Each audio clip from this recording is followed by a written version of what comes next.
Again, I want to thank everybody so much for your cooperation. I really appreciate it, and it's to all of our benefit. So thank you again, Cook-Shub-Caleb. Thank you so much. As we reconvene from our short little break there, and thank you so much for your full participation with the cultural presentation from the Coastal Wolf Pack, and again with that honoring of Liz Logan, and we thank her again. We lift our hands to her for her good work. At this time, it's my pleasure to call upon Honourable Minister Carolyn Bennett. We all know her, but there's a little bit of a change in the title, as you've all heard. She is now the Minister of Crown Indigenous Relations, so please help me in welcoming her to the podium.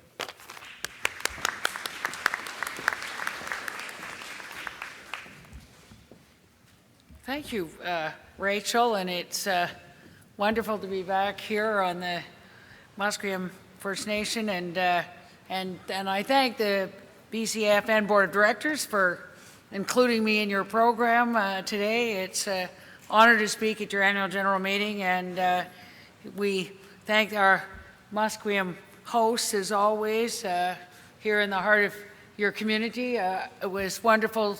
We've just come from UBC where the Musqueam elders actually welcomed us, and we're so much part of the students' new safe space there, and it's exciting to be at this important meeting where you will choose your new regional chief. I want to begin by extending our condolences to the TG family and who have lost a son and a nephew, Noah, at such a young age, and it is also, I think, that a summer of difficulty and stress in terms of the state of emergency and the impacts of what's been described as the worst wildfire season on the record continue to be felt, and many wildfires continue to burn. I think we all know, and all Canadians know, that BC First Nations were disproportionately impacted, and I guess we just want to say thank you, to shout out to so many of the chiefs and communities who played the crucial role in the response. And it was really important that we heard directly from many of you at the Joint Task Force meeting of BC and federal ministers in Vancouver before our caucus meeting. I guess we know that we can never undo the trauma of summer's events, but I think that we know we can always learn. And I think what we learned at that meeting is that as we move into the recovery phase, that the federal government is now working very closely with the provinces and non-governmental organizations to make sure you have the support you need, and that the regional officials will work closely with you and other partners.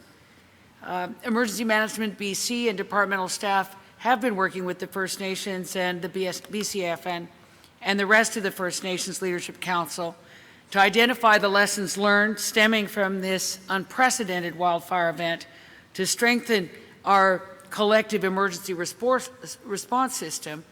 And we've heard the message loud and clear that we need to develop a tripartite agreement that recognizes the role of First Nations and supports a clearly defined and integrated system. And I think when we look across Canada, we only hope for that other such systems will learn from what you are building here in British Columbia. I think it was, I spoke with you when I was first appointed as the Minister of INAC. I think that was the live stream video conference in November 2015 at your joint gathering, and we signaled then that reconciliation, collaboration, and consultation would have real meaning as we move forward together in partnership. I guess today, as Rochelle said, I speak as the last minister responsible for the outdated Department of Indian Affairs that was founded on paternalism and racism, and as of August 28th, the Prime Minister announced that the dismantling of that colonial Indigenous and Northern Affairs Canada and the birthing of two new departments, Crown Indigenous Relations and Northern Affairs, and Indigenous Services. As you know, these new structures are to make sure that you understand this is not splitting INAC.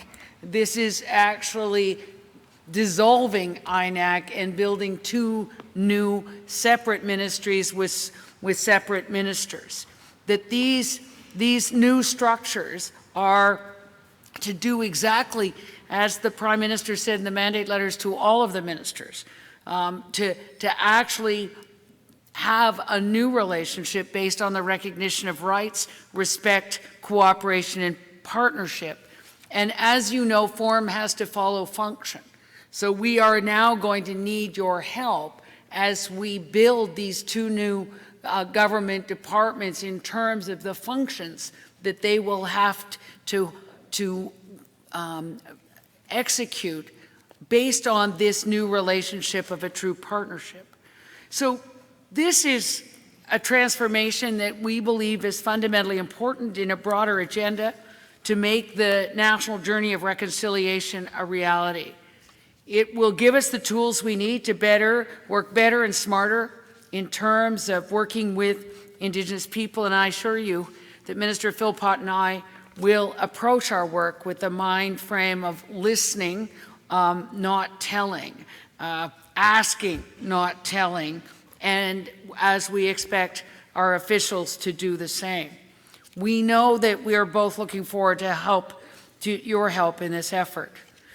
I'm sure that you've all read my new mandate letter from the Prime Minister, which reinforces the idea that listening is an important part of moving forward. And as you know, I have been asked to develop and lead the consultations as we adopt those machinery of government changes to renew the relationship with First Nations, Inuit, and Métis, and I am going to need your help. We can't make the same mistakes again, and it's going to be that we have to build these new ministries based on what you need and how you would like to work. And as you saw in the letter, my top priority is to hold the consultations on how to transfer the responsibility of First Nations Inuit Health Branch from the Minister of Health to the Minister of Indigenous Services. And as you know, I think a lot of you feel that the relationship that you have had with Dr. Philpott makes that even easier as we pay special attention to engaging with you, the public service leadership, public service sector unions, and the external experts on the specific change. As you know, our view is eventually that we stop delivering programs and build Indigenous-led institutions and governments. That Dr. Philpott is very clear that eventually Indigenous services would be delivered by Indigenous institutions and Indigenous governments. So we are also leading consultations on how to increase capacity to function on a distinctions-based basis to ensure that we implement the spirit and intent of existing and future agreements with Indigenous peoples, and to identify those services across the Government of Canada that are best delivered by a Department of Indigenous Services. So it really is that we will now have to really reconcile, and I think, as you know, as we're looking at the legislation for language and culture, that there's quite an interest in building an institution that would deal with the funding of language and culture that could be with Indigenous leadership and being able to no longer deliver those kinds of programs out of the Ministry of Heritage. So what we are trying to do in working in partnership with all of you is also to engage with all Canadians so that they are walking with us on this shared vision for a future that is embraced and respected by the entire country. So over the coming months, with your help, I will be crossing the country to hold in-person discussions with as diverse an audience as possible on setting the goals for moving forward. These discussions along multiple electronic formats as well as will be an opportunity to share your own ideas in moving forward. It is about presenting your ideas, presenting your solutions, being able to explain what's worked, what hasn't worked, and how we could go forward together in setting up this path together. But also, we will be consulting on the kind of legislation that it will take to deal with the recognition of rights in a way that is meaningful. It is, I think, as you know, this is about the long history of colonialism and the scars that it's left, and how it is a profound challenge for the future of Canada, as was described in the Commissioner's opening words in the report from the Royal Commission on Aboriginal Peoples. It is about Canada being a test case for a grand notion, the notion that dissimilar peoples can share lands and resources, power and dreams while respecting and sustaining their differences. So as we in this country are still struggling to right the wrongs of our colonial past, to decolonize, as we say, I think I've mentioned to some of you that over the summer, Chief Lee Crowchild of Satina told me he didn't like the word decolonize. He preferred the word deprogramming. And I was thinking about it and thinking that actually is like deprogramming from the cult of paternalism. That this is deprogramming that it takes for the partners to program from a paternalistic outlook that has held Indigenous people back. We know that Canadians will have an important role to play in understanding our history and charting a different and better future for Canada and Indigenous people. So again, I think that we're having trouble, I think, correcting the media about this is not that the two departments are, or that INAC is being split in half. It is about dissolving this patriarchal colonial structure that was really only designed to support the Indian Act, and in place it is birthing two new departments that allow us to focus our efforts on building the strong, respectful, collaborative relationship between the Crown and Indigenous peoples. It also means that my work includes trying to make sure that there's a whole of government approach, that all government departments are working with us as we move on the working group on the review of laws and policies, as we work with all of our ministerial colleagues, but also the provinces and the territories, the municipalities, that this relationship between the Crown and Indigenous people has got to be better understood across all the sectors and all jurisdictions. And it's about people coming to the understanding that we have to work together in a new way. We have to go beyond the idea of the federal government just delivering services to Indigenous people, and we must work to ensure that those services can be delivered and controlled by Indigenous communities themselves. One thing that we discovered through the Truth and Reconciliation Commission process was Canadians acknowledged that they learned very little about the history, rights, and culture of First Nations, Inuit, Métis during their formal schooling in Canada. And my responsibility is to accelerate the journey of reconciliation and ensure that all Canadians are part of this journey. I remember being in Halsik Nation when realizing that in school that I'd learned about the potlatch, but I'd never learned that they'd been banned.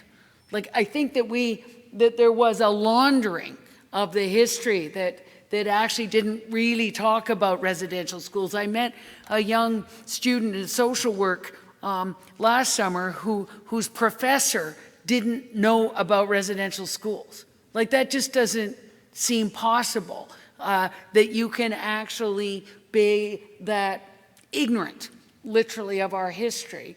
And those are the things that we've got to change as we try and move forward in partnership. So it is again, in this whole of government approach, that all of you can repeat with me, I'm sure, that in that sentence in all the ministers' letters that says that the relationship will have to be based on a recognition of rights, respect, cooperation, and partnership. And I guess my job is to make sure that all the departments understand what that looks like and feels like. And it can't be, again, this top-down, Father knows best, we know what you need and we'll help you get it. It is a matter of this new approach that we're taking, that is having the priorities set by First Nations, Inuit, and Métis, and then us helping realize that vision. So it is, again, about rights that have to be recognized and respected. Self-determination is the right to make choices about your community, your government, your future. It's a fundamental right. And in fact, self-determination is a cardinal principle in international law. In building this new system, we want to hear from Indigenous people, coast to coast to coast, people whose communities and nations existed in this land since time immemorial. We're listening to what Indigenous groups have to say about their own visions of reconciliation and their own visions of reconstituting nations. We especially want to hear from youth. As you know, I've spent a lot of time, whenever I can, listening to Indigenous youth across the country. And it is really one of the best parts of our job. It's really inspiring because of their perceptiveness, and as the Prime Minister says, they're not our future, they're actually our presence and quite often our conscience as they correct us, as we go through, as I was just corrected a couple of times at UBC by those truly brilliant Indigenous doctoral students.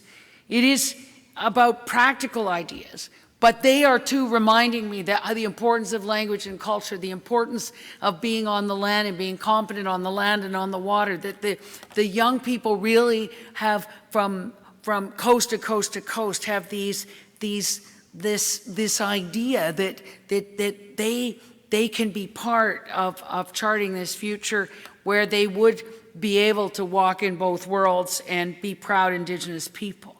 And that their children and grandchildren and great-grandchildren will be able to understand what their ancestors wanted for their people and for the generations to come. It is also how we are learning, and I think a lot of you know about that there are discussions going on at the recognition of Indigenous rights and self-determination tables, but also through the permanent bilateral mechanisms and with the Jody Wilson-Raybould's review of laws working group with the 6 ministers, that we are committed to the changes based on what we hear from you. We believe that hopefully you feel that Indigenous voices are being heard at the highest levels of government and are being listened to with respect and with a view to co-development of policies and being way more flexible. That the kind of collaborative approaches that reach negotiated agreements that advance reconciliation.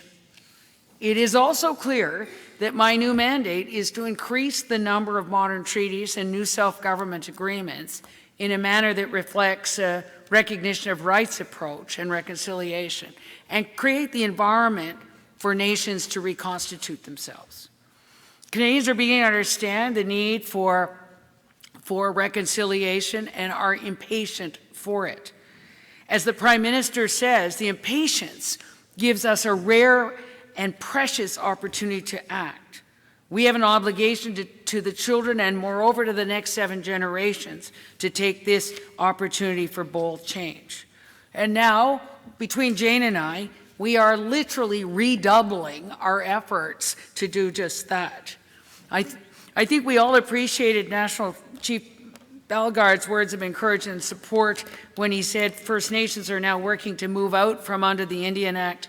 But just as it will never provide a path to self-determination, a bureaucracy rooted in the Act will not move us forward on that path. Through this restructuring, Canada now seems willing to move with us. And so we want to be clear, Jane and I, that this is not about having more government, it's just about having more effort in terms of 2 and 2 makes 5. So we do believe that the sum can be greater than the parts. And by taking the medicine wheel approach to health and to Indigenous services, that we will be able together to tackle the social determinants of health in a more comprehensive and a holistic way. And as you know, Dr. Bill Mussel from the Native Mental Health Association taught me a long time ago that the secure personal cultural identity, language, and culture was what actually leads to better health, education, and economic outcomes, and can overcome some of the social determinants of health and result in these much better outcomes. So, in fact, we're doing what the Royal Commission on Aboriginal Peoples asked for 20 years ago, to have 2 departments, one that is the Services Department and one that is focused on building the Crown Indigenous relationship. We understand that the needs and aspirations of BC First Nations cut across both departments, and we recognize how important it will be for the 2 newly created departments to still work together, but also work together with all the other ministries and ministers. So the Department of Crown Indigenous Relations and Northern Affairs, my new department, will lead Canada's effort to better support Indigenous people as they strengthen their distinct political, cultural, legal, and economic institutions and assume autonomy over their own affairs. This includes working with Indigenous peoples to support them in their efforts to rebuild and reconstitute their nations, advancing self-determination, and for First Nations, facilitating the transition away from the Indian Act and towards self-government. As you know so well in this province, that this decolonizing, that when communities are back doing their ceremonies, their language and culture, but have jurisdiction over health and education, that they do way better. And that this research has been well known, and we are very pleased that now we've begun to start advancing this work through the 50 recognition of Indigenous rights and determination tables across this country. The goal of these tables is to bring greater flexibility to negotiations based on a recognition of respect, of rights, respect, cooperation, and partnership. It really means that what was frustrating in a prolonged treaty process, 20 years, $30 million, that this has been very frustrating, and we want to know how can we move this much more quickly in a renewed nation-to-nation relationship with the emphasis on hearing on what are the things that you want to deal with.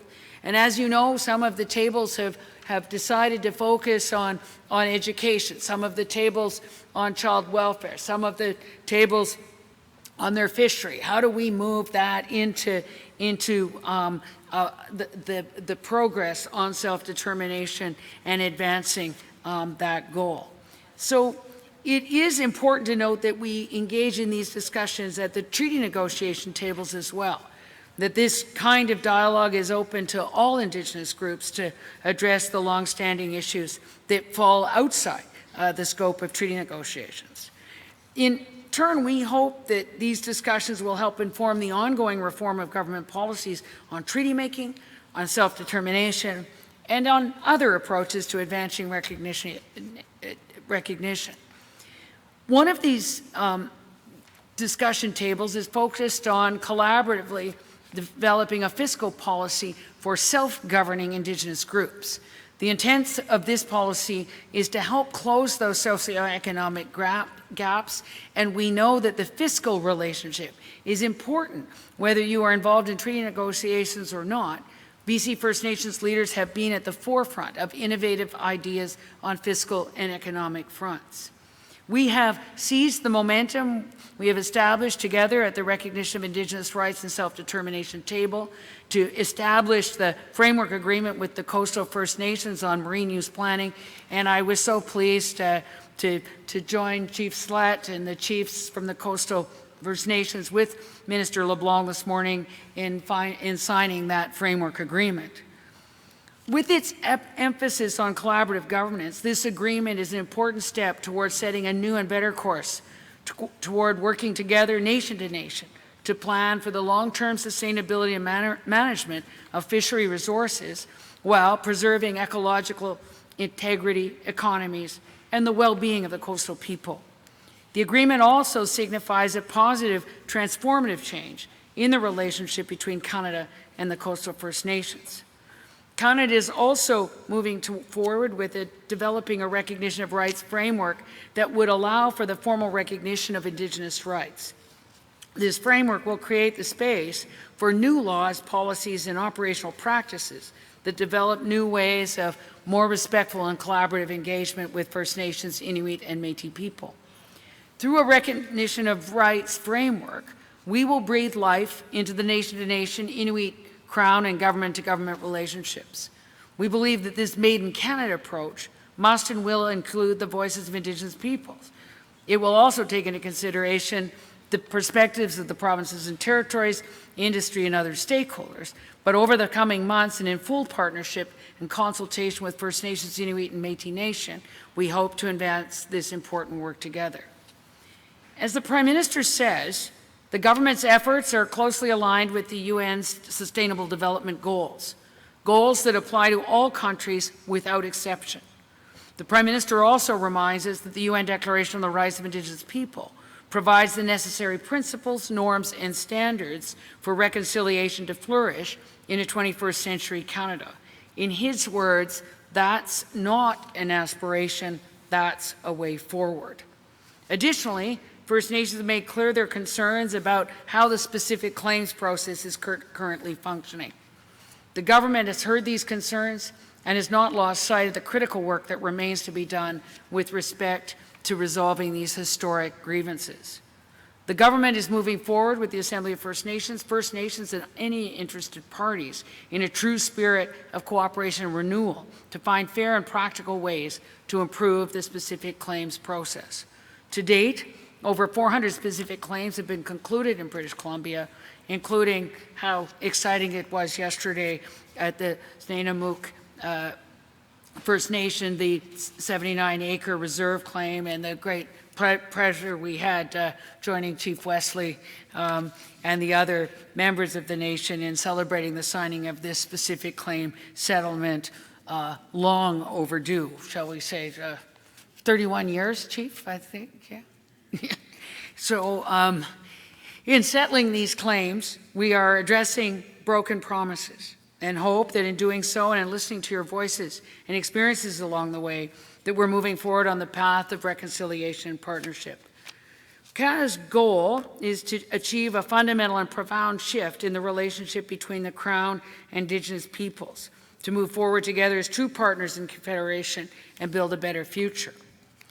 It isn't, as you know, only about righting the wrongs of the past. It's about listening, learning, and working together on concrete actions for the future. I was heartened to learn that the recent reconciliation walk, there was a great success with over 50,000 people taking part.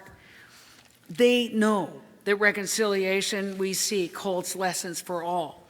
And we would like to close with a message from Chief Bobby, who is the ambassador of Reconciliation Canada, when he says, "Let us find a way to belong to this time and place together. Our future and the well-being of all our children rests with the kind of relationships we build today." With those wise words, we must belong to this time. We need to take this time to listen to each other and right the wrongs, and then together we can chart the new trail that, as Chief Joseph says, leads to a future we want for all of our children. In closing, I just want to say, we know that you know your communities best. We need you as the fully involved partners, bringing your ideas and knowledge to make the positive change that Canada needs to move forward. Again, we thank you for having me as your guest at this hugely exciting time as we get to move forward, and we wish you so much for another good year, and thank you, merci, high school.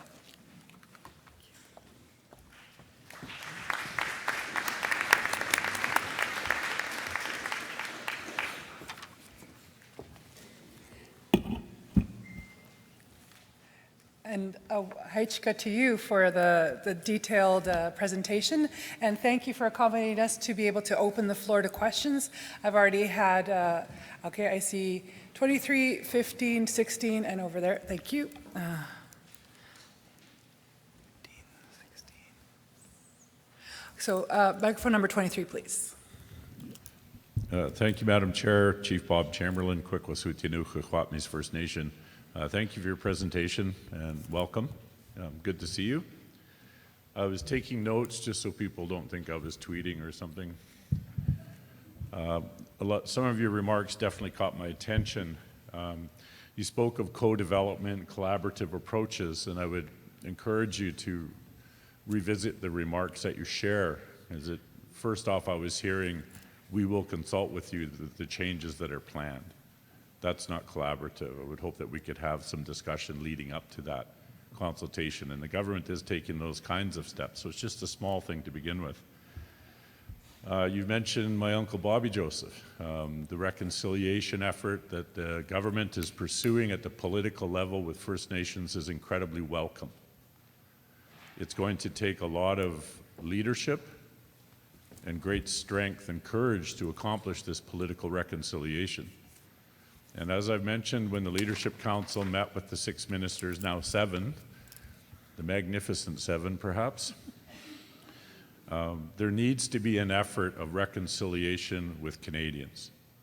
It must be a process that runs parallel to the political one.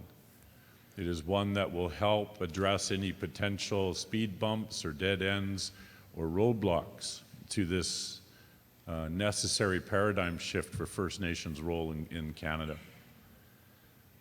When I hear about reconciliation and public policy that just simply doesn't make sense, as some of the remarks and letters that I've heard from the Liberal government, I think that every First Nation in this room will agree that the 7-stage capital project approval process found within INAC simply does not make public policy sense. It's a perfect way to do nothing, and it's a perfect way to make sure that it's a long-term deliverable on capital needs. That needs to be revisited and modified to something that's more practical, so we can get capital projects out the door in a timely fashion to meet the needs of communities. When I heard you speak about First Nations Health coming and being a part of the new INAC, I encourage you to vigorously pursue the appropriate level of capital project resourcing that's required for First Nations in British Columbia. The First Nations Health Authority does what it can with the monies that are available. But I'm also very aware of how thinly stretched that available source of money is.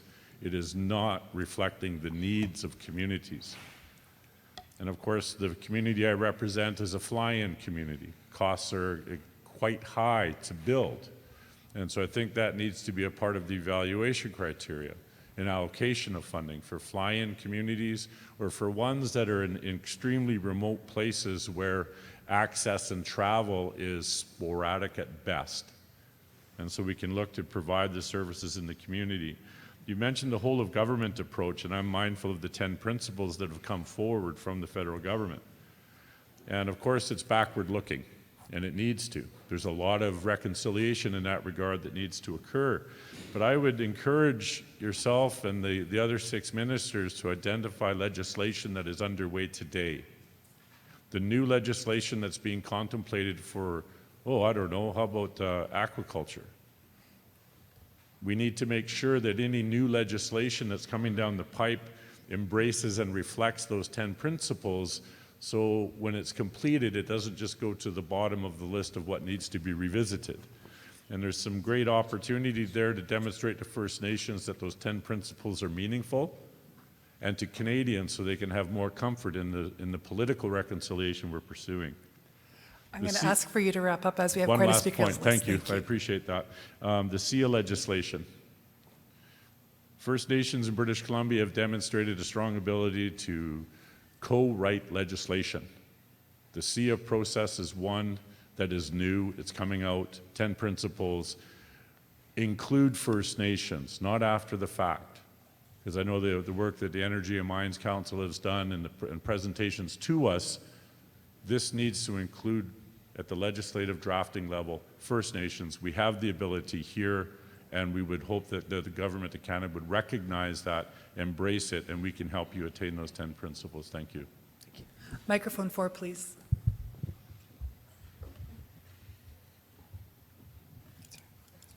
Oh, that's me. Okay.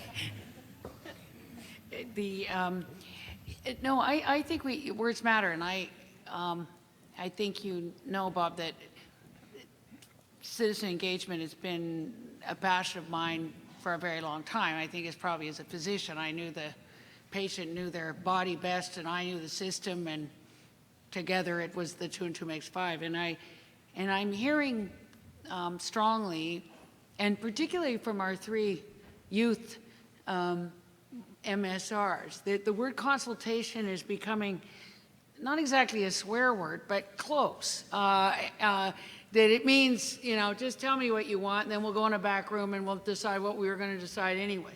And so I think that we are going to have to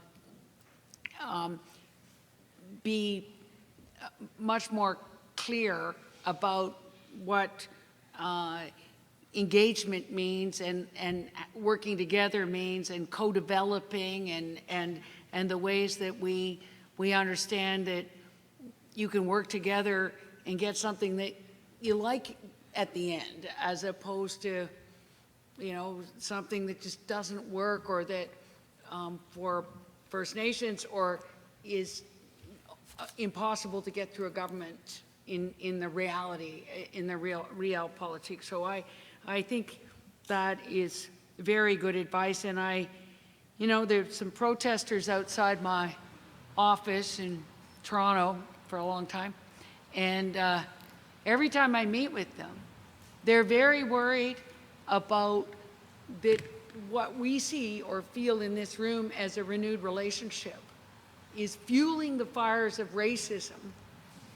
And they want me to do something about it. They want me to deal with the fact that when you're righting wrongs, if Canadians don't understand the wrongs that it actually can make things worse, is what these people were saying to me. And so we have to really up the education piece in terms of what Bobby Joseph has been doing, and the curricular changes and with the provinces and territories. So I think we'll take back the advice on the capital projects and new legislation, as well as where we're going on SIA and natural resources. Thank you, Minister. Microphone number 15, please. Waikakwaitup, Chief Judy Wilson from the Skana, the Squap Nation. Thank you, Minister, for your presentation, and I'd also like to thank the hosts for the lunch today and being on the territory of the Musqueam people. The question, I guess what I was doing was listening, and I was listening to what you didn't say about the implementation of the United Nations Declaration on the Rights of Indigenous People. That has to be the foundation. That I know you did mention self-determination, but without having the full and implementation of UNDRIP, I don't know what things will hang on to.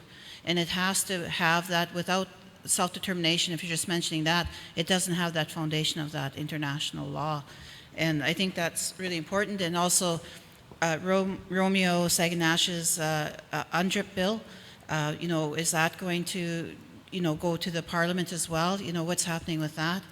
I think that's important to note. And then I think with the institutions you're talking about building, and I think we had a discussion about this earlier in the year, It's fine talking about institution building, but you cannot bypass the nation title and right holders. These organizations, are advocates. They are not title and right holders. So the nations need to be able to say, well, how are we going to do that work as nations, not, everything going to certain organizations. And I'm reminded constantly by our elders and our language speakers at home, language belongs in the communities and in the families. It doesn't belong in an institution. So that's going to be a challenge right away to try to keep the languages alive. The institution can't keep the language alive. If it's our speakers at home, it's our families, it's got to stay within the community. So a lot of these initiatives you're talking about sound really good, but I was wondering how on the ground they're going to be effective. One other thing is in dismantling of Indian affairs, if that's what you're calling it, dismantling, is the real issue is when we did analysis with Sharon McIver over, how much money really comes to our communities, and we used our community as a sort of test case, and only 25 cents out of the dollar from Indian affairs came to our community. And we've got pretty good proposal writers in our community. They access all these programs and they have to write proposals to get them. There's some communities that don't have that. So they were getting like 7 cents on the dollar from Indian Affairs because there's so much bureaucracy, so much staff. It's such a big machinery at Indian Affairs, very little trickles down to the community.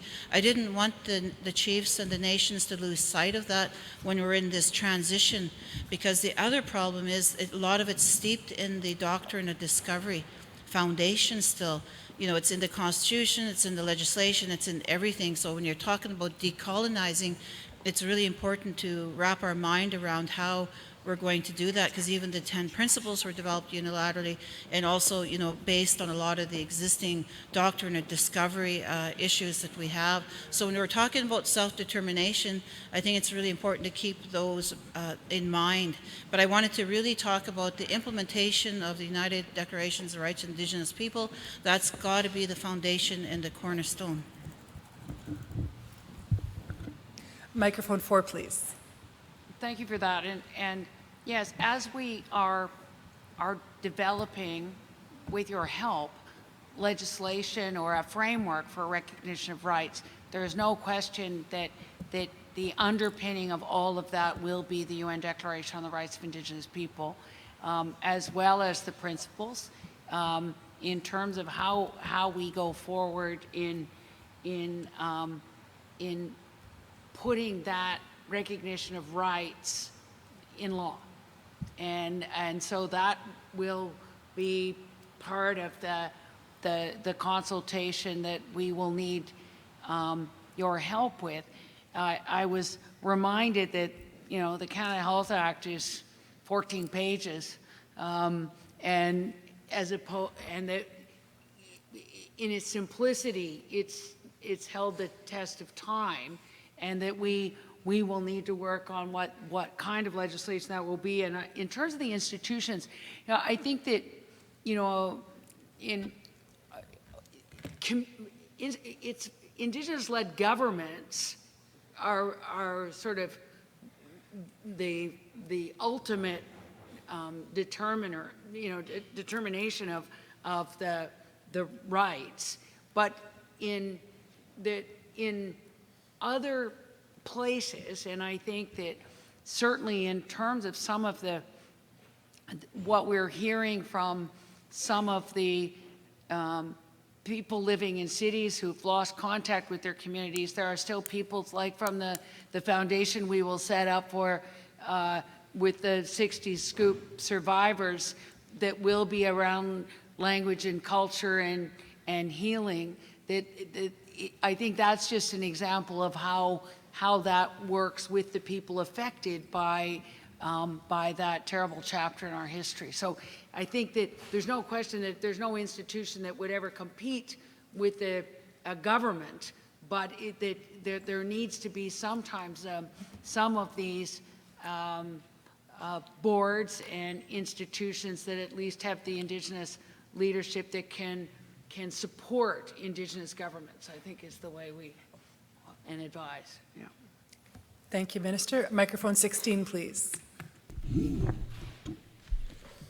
Handla in Squash, Lease Behan, Cookby of Insletku.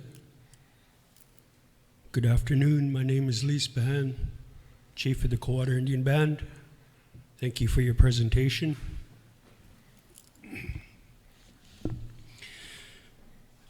As you know, our band won a court case against your government in Kinder Morgan a few weeks ago regarding the existing Trans Mountain pipeline through our reserve.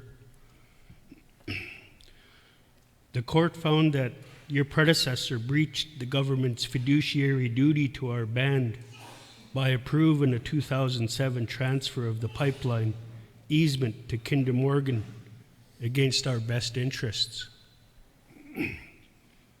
Given the new relationship you are trying to build with us, will you commit here today not to seek leave to appeal the decision to the Supreme Court of Canada? Microphone 4, please. Thank you, Chief. And I think, as you know, we want to sit down with you and determine the way forward. And I think that the RDG has reached out, and we hope that we can meet quickly to be able to determine the next steps. And thank you to the Regional Director General, Catherine Lappy, for joining us today. Appreciate that. Microphone number 6, please. Pardon me, 6 and then 5. Thank you. Chief Vivian Tom with Wet'suwet'en First Nations. Mr. Bennett, you said that you would like to meet with the communities across the country regarding this. I'm just hoping that the smaller, isolated communities do not get left out because of the population in our bands. A lot of the bigger bands or the areas will include us, but for program delivery or services, but we hardly get the programs or the services delivered. And you mentioned the residential school. I've worked for about 13 years as a drug and alcohol counselor before I became the chief.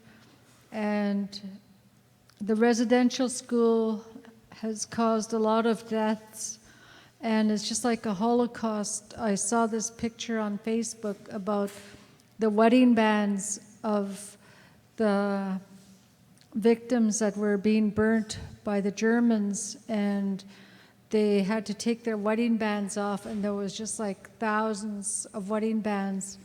And with the residential school, like those wedding bands represented a family. It's not just one death, one suicide attempt in our community. The entire community is affected because we're all related somehow. We all see each other's every day. We're just like in a fishbowl. There's suicide by harm, and I found out as a DNA counselor that there's suicide by alcohol and by drugs. It's a slow form of suicide. And I found that meeting with the ministry, MCFD, a lot of the suicide attempts are not recorded. In our community, there's the 6-year-old, my granddaughter, that was talking about suicide all the way up to teens and young adults, at least over 10 in our tiny little community. And I just mentioned earlier before you came in that we met all day long with the ministry, the 2 lawyers, one for the ministry, one for the client, and we met as chief and council. We met all day long, and we met about that boy, and not once did they mention how many times this boy attempted suicide. And I counted, and it's just a rough guess, but it was over 10 times that this 15-year-old boy attempted suicide. And there's more than that. There's more boys, girls in our communities that have attempted suicide are talking about suicide, but there's no program delivery on reserve day and night to stop this. Like, we have parents that are out in the dark at 3 o'clock in the morning looking for their daughter that's running down the road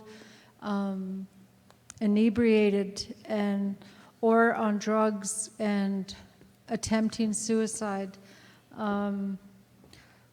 So I'm just worried that we don't have any programs on reserve. There's mental health workers, but you see them once a week, or else you phone in, and now the new program is that you can talk to them through telehealth.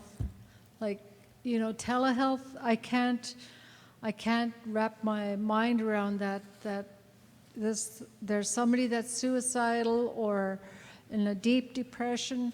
Like, how are they going to work with telehealth if they're suicidal? There has to be a better approach to handling suicide attempts in our communities, because it's like a daily thing for us in the communities. Thank you. Thank you. Microphone 4, please. Thank you, Chief. And firstly, I will need your help as to how you think we should design the ability to consult in small communities, because there is from cabinet to some of the things that fill up my day. I would like to know how you think we could do a good job at really hearing from community as we go forward on both these issues, both the changes in the departments, but also on recognition of rights. I think that we have to do a better job on intergenerational trauma and trauma-informed. I think that child abuse and the anger, shame, the drugs and alcohol, violence, suicide that comes out of that very linear relationship, including incarceration, is something that we have to deal with as communities and as families, and I think it is going to be very hard for a mental health worker in a community or online or anywhere to actually be able to deal with really what has led to that young person feeling that life isn't worth living. And so we've got to take this as a holistic approach, and I think that's what Dr. Philpott and so many others are now trying to wrestle with, as to how we begin that journey of secure personal cultural identity, being a proud Indigenous person, and having life worth living. And so we will work with you on that. And it is just heartbreaking when you hear those stories of that kind of self-harm and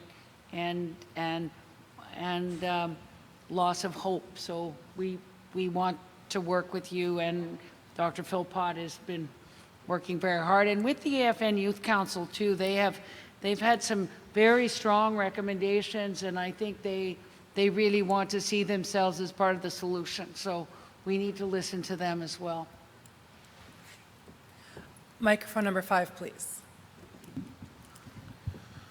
I'm Chief Don Harris from Douglas First Nation, Chair of the Statlium Chiefs Council, and we did meet in New York last year during your speech.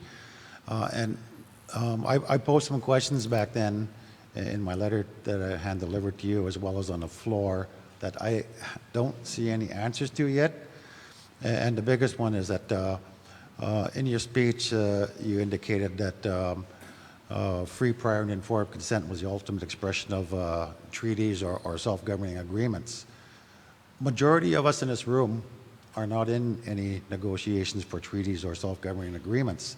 And again, I'm hearing today is that a lot of your work is geared around those communities that are negotiating treaties or self-governing agreements. And I still haven't heard what is our voice, the majority of us that are not in any form of negotiation.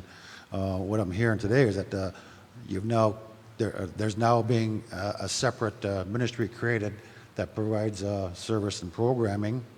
And I don't know, does that just provide us funding for the trauma we get from being impacted by these self-governing agreements or treaties? And like, I've posed this question a number of times, and I still haven't heard how is it going to work for us that are not in any form of negotiations? So Microphone 4, please. for those not involved, then again, it's a process that Dr. Philpott will continue to work with those communities in Indigenous services. We have over half of the communities here involved in some way towards self-determination, drawing down some jurisdiction. We've almost 400 First Nations, Indian Act bands across the country involved in these 50 tables. And we want, if we can, to have communities working together as collectives to build a school board, or not as we just did in Manitoba, in Ontario, where that's 23 communities in Ontario that is the biggest self-governing agreement that we've done there. We've got, I think that we do believe that what was there in our cap is a vision that was determined by communities. And so my job will be to work with the people who want to get on to self-determination, and I think we will have to determine what the Indian Act is holding people back, and we've seen that. And so how do we incent communities to get out from under the Indian Act? Microphone number 17, please. Chief Darrell Bob Cachlip. I just want to thank you for the presentation. I just wanted to also thank the host community for cooking an amazing meal and being good hosts here and looking after us. I'm not going to get into the details of the presentations and stuff. I just wanted to get into some, I think, back to the basics. I mean, there's something really wrong here. When I heard you say words matter, words don't matter with this government or any other government associated with the Crown. The other thing is righting the wrongs. Righting the wrongs, and I'm going to lead right into what you said, is that you didn't know about things that happened in the past with our ceremonies and stuff that have been taken away. That's the problem with this so-called country of Canada. I personally call it a corporate. The problem is the education system is designed to change us to be a common Canadian citizen. Meanwhile, we have history. I remember at 5 years old when my papa and my grandma told me, if I don't go to residential school, they will be thrown in jail and I would be taken anyways. I have yet to have somebody answer me one question. What is ceremonial purposes in fishing? I don't get it. To me, that's no different than when we had contact and they banned our ceremonies. Nobody can answer that question, and it's just continuous. It's still here today. It hasn't went away.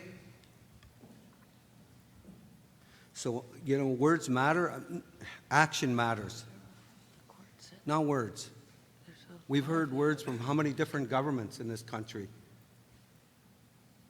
So I just wanted to say that very loudly, and I also want to let you know that we at Cachlip have an inherent right to our children, contrary to what the governments are telling us at the table.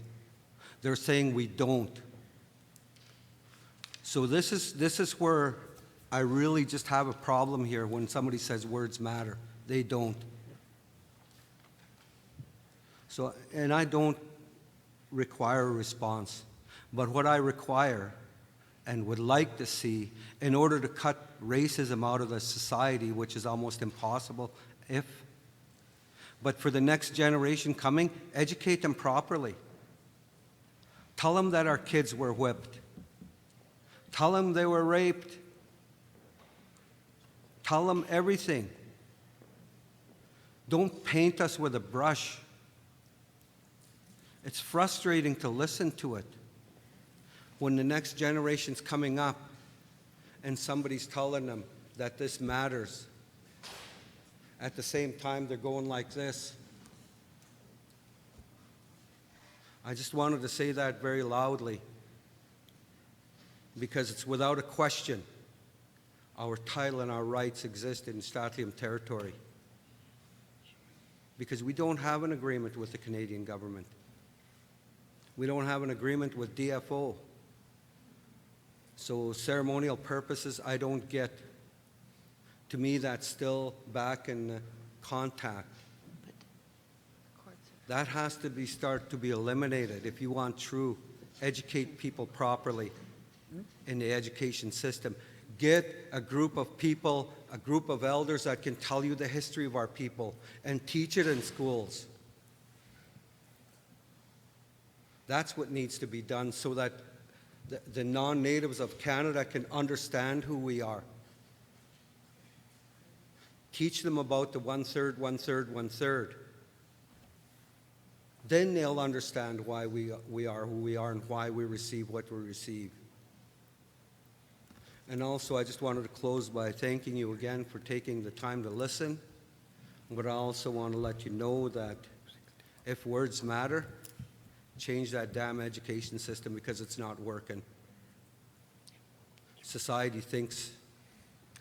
So I couldn't agree with you more in that the Truth and Reconciliation Commission calls to action about changing curricula are very serious, and we will stand up the Reconciliation Interim Council shortly, and that will allow us to really see how the country is doing in all jurisdictions on these calls to action, including the provinces and territories having to change the curricula to recognize residential schools and the dark chapters. And so I think you're absolutely right. It couldn't happen fast enough.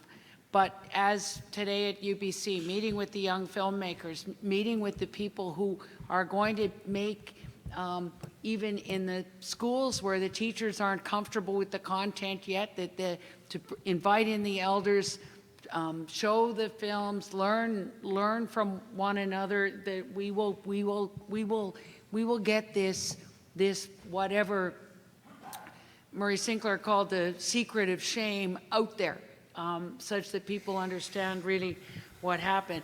I agree with you also on the children belong in communities. That was the job of the chief, and that we have got to overhaul the system such that the money goes to kids and families and communities, not to lawyers and agencies and non-Indigenous foster families. We have got to turn this around, and that requires the help of the provinces and territories, and I think there's some good models. I saw a good model yesterday in Nanaimo. I think that we are today or yesterday, Jane Philpott made 2 good announcements in Manitoba about, again, giving the kinds of pilots and chiefs back. And in Ontario, we've put all the prevention dollars into community.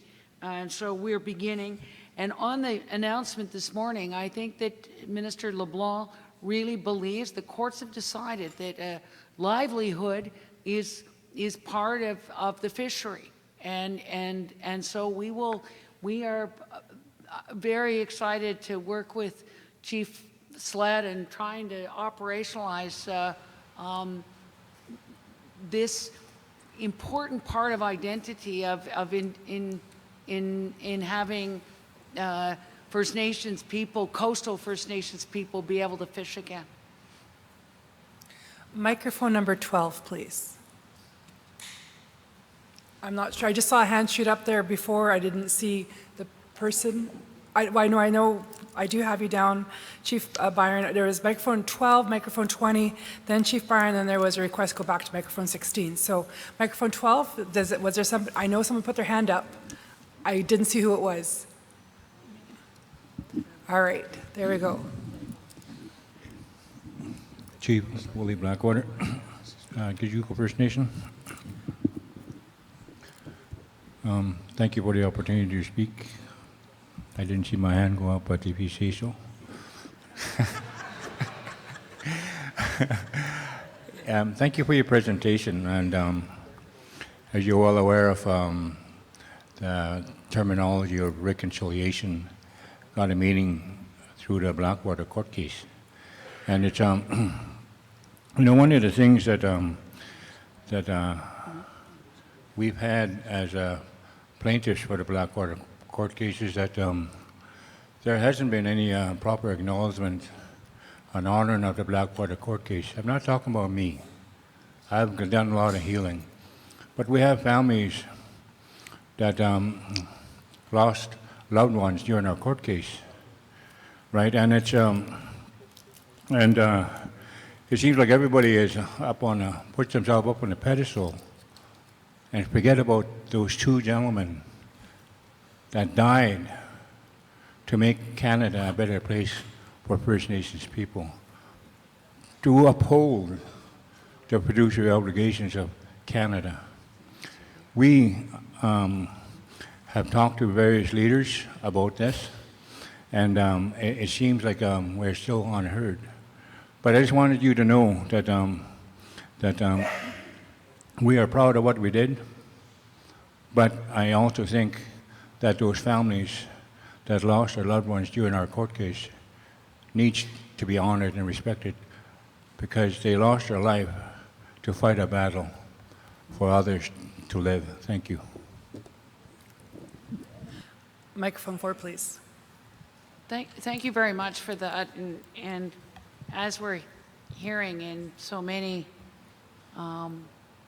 situations where elders, chiefs, ancestors were lost during and never saw the resolution, that we are very interested in working on what kind of commemoration or what it would take to actually make the community feel that that their lives had been honored in the proper way. So I look forward to hearing more about what you think we could do. So I saw a hand over microphone 20. Yes, thank you, Madam Chair. Andy Phillips, Scouts First Nation. Yes, thank you, Carolyn Bennett, for your presentation. The government has made a commitment to better relations with First Nations, and there's a lot of positive steps made in the last 2 years. I just want to ask a few questions. Is Canada engaging with First Nations as to be part of the process to policy reform / legislation with the new Ministers Committee that's just been established in relation to A, specific claims, comprehensive claims, federal environmental processes, and D, consultation and accommodation? The new guiding principles as adopted by Canada is a good step. What are steps being taken to support cultural safety within your new ministries? Finally, Canada has ended its judicial review of the Hyatt decision within a specific claims process. What does this mean for other First Nations files within the specific claims process?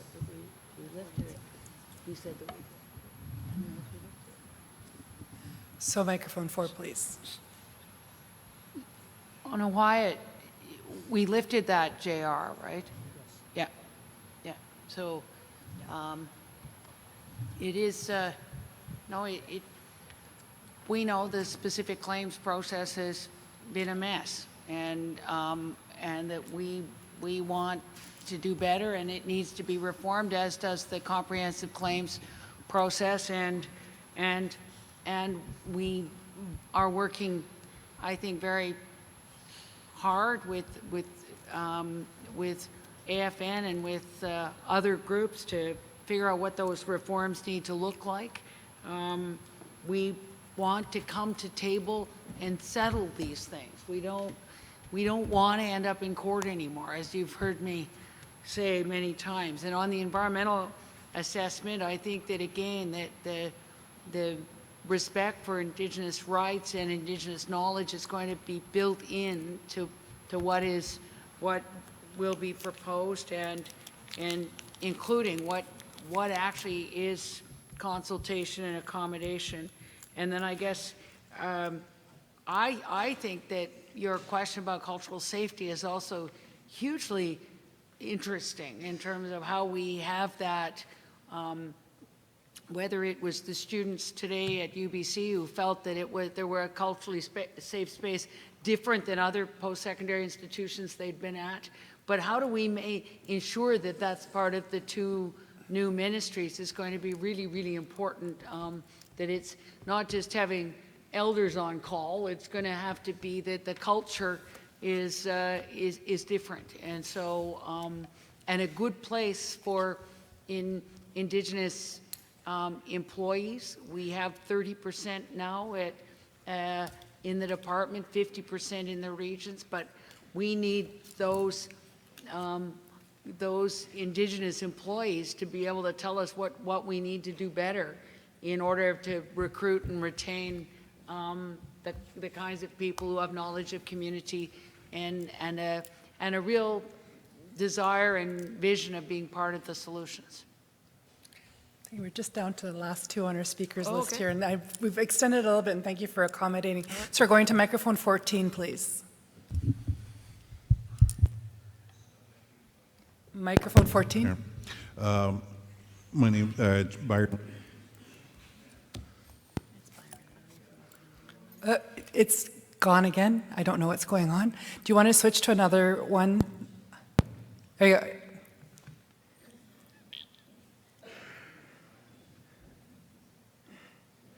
So 13? Okay, Byron Lewis, Chief Lee Okanagan Band. I'll try to make this as short as possible. One of the, what you had mentioned earlier on and things about reconciliation, and I think one of the things in there is that we need to know what is the actual definition of reconciliation.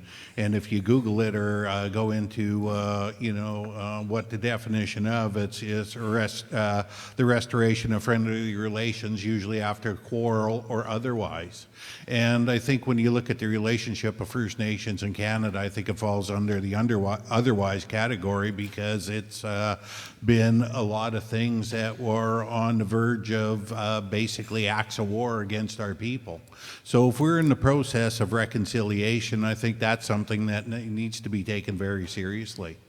And when you look at, again, some of the actions of this government, which I say are very favorable, and especially the approach of the whole in government, I think that goes a long way towards this whole issue of reconciliation or moving down that road of reconciliation. And when you look at us being finally able to access other federal programs which were denied to us in the past by a simple explanation of, well, INAC covers off all you guys need, so you can't apply to, let's say, the Ministry of Agriculture or Science and Technologies or other federal agency that we could have made use of. And I think that's a very good approach. The other one is that, we need to actually start looking at in INAC as basically as a partner in this to start providing assistance, not control.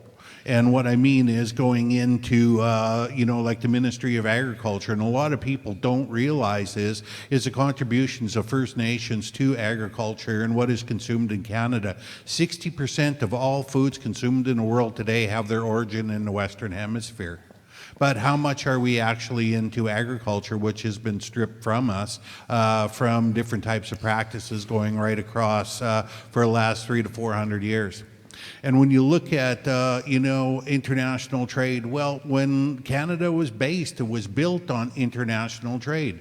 Whenever the Crown first stepped foot in our lands, they came as an international representatives of international government who traded openly with us, and they did not invent places like the trading centers like in Winnipeg or coming further east or even in the province of British Columbia where you look at Kamloops or otherwise. These were existing trading networks that existed prior to contact. The Hudson Bay simply set up shop in these. And what I'm saying is that we actually, as Aboriginal peoples, deserve the right to actually get back into what we take as our inherent right, and that is international traders, because that is something we've always have been. And another thing is, if Canada continues on to classify us as third world existence or third world levels, well, I as an Aboriginal person want the benefits of that classification, meaning that I want access to preferential trade agreements with the international community based upon humanitarian reasons to assist.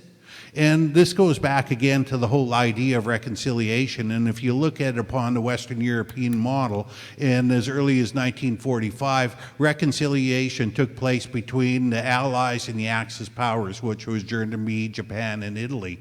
They were actually given what was called a Marshall Plan that allowed them to rebuild their cultures, their industry, and their societies to actually take part again in world trade and what have you. But yet here we are as Aboriginal peoples, close to 400 years, that we've been basically what you could call, if it's not been a declared war, it's an undeclared war against us. So today I'd like to ask, where's our Marshall Plan that allows us to rebuild our nations based upon those same principles that were actually identified in that with the Marshall Plan after the Second World War? We should have access to those same things. And international trade is only one example. But there's all types of examples when you go across there. But, I as an Aboriginal person that sits in here for one of our, as a community of the Okanagan, that I want to be able to actually get back into international trade. And I want to start practicing my God-given right to do that. Thank you. Microphone 4, please. Excellent points, and I think Tracy Lindbergh always talks about she doesn't understand the in reconciliation because it means you're getting back to something, and in some ways what we're getting back to was something that never really happened. The treaties were different in terms of what was said and what was written down, and the spirit of sharing this land fairly, I don't think actually got realized. So I think we are really building something that's not been there before, and that we actually have to be building something very new that feels like a partnership and is an order of government to government, nation to nation, and that's why it's always tough charting new courses, and that's why we have to do this work together. I think on the agriculture piece, but even this morning on the fishery piece, that there is a way of communities wanting to be able to feed their families and to have a livelihood again in the areas that weren't there. And I was, a year ago, Minister Freeland, when she was the Minister of International Trade, did a very interesting roundtable on trade and with some of the businesses and leadership, and I think we all learned a lot, and I think therefore she has asked for there to be an Indigenous chapter in the renegotiation of NAFTA, which also includes the border issues and some of these other areas. But I think that, I think we look forward to working with you on how you think that would work, and how is it something that we could also put on the agenda of the permanent forum at the UN? How would you, how would we go forward on that such that trading nations could be realized? So our final speaker, microphone 16, please. Cooksham. In squash lease behind Cook be a Vincelatku in Nakathlam. Thank you, Madam Chair. Thank you, Minister. In your speech, you talked about reconciliation, rights, respect, cooperation, partnership. So again, will you commit here today not to seek leave to appeal the decision to the Supreme Court of Canada? Thank you, Chief, again. Microphone 4. As you know, we're very sympathetic to your position, and we, in the way that we work in government, we will get the full briefing on our return, and we will work with the Ministry of Justice and the Ministry of Indigenous Services, and they will, Ministry of Indigenous Services will have the lead on this, and but we need to hear from you as to what you need, and Catherine Lapp will meet with you, as soon as you want to arrange it, and then we will add that into the conversation. Thank you. Thank you. Thank you. I invite you two to speak. You've implored upon her twice. She's given the answer that we're going to get. She will be here. And thank you for extending your time here. I somewhat imposed it because I saw a healthy speakers list, and it's very hard to say no. And I appreciate you taking each and every one of the questions as they came up. I thank you for your time, and we have a token of appreciation for you.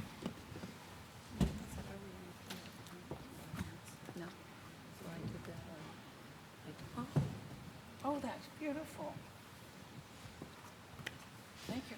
So can we thank our minister for taking the time to be with us today?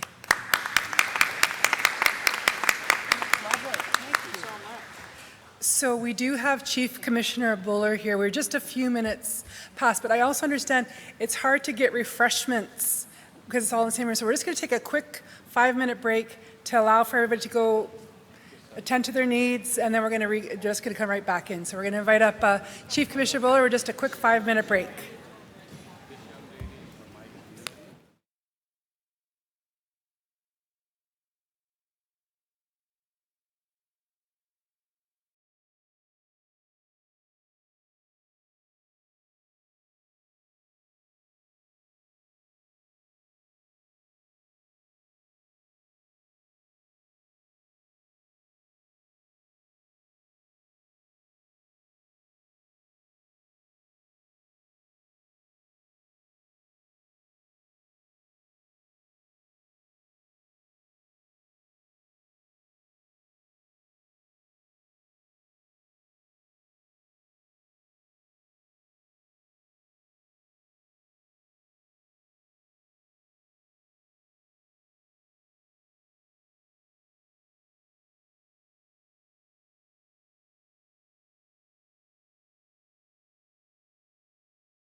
Kindly ask for your cooperation to return to your seats.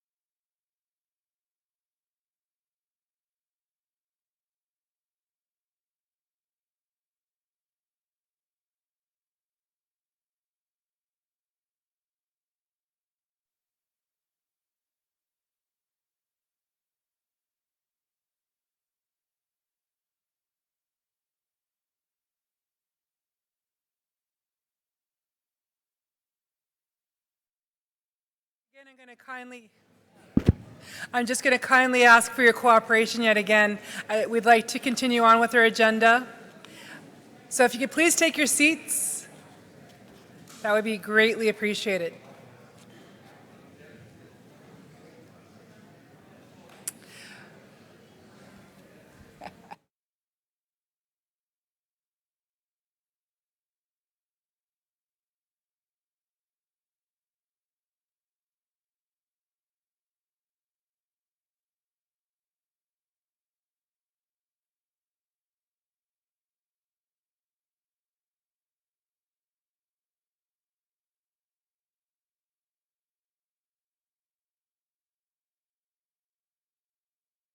You twice. This is the third time where I say we are starting up again. So if you could please end your conversations now. I'm asking you to kindly take your seats and end your conversations now as we're going to continue on with our meeting. So I'm kindly asking for your attention.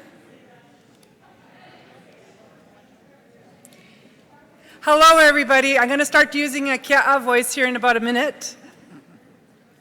I'm kindly asking your cooperation for us to be able to resume this meeting, and out of respect of our next speaker, who wants to be fully present to you, answer questions.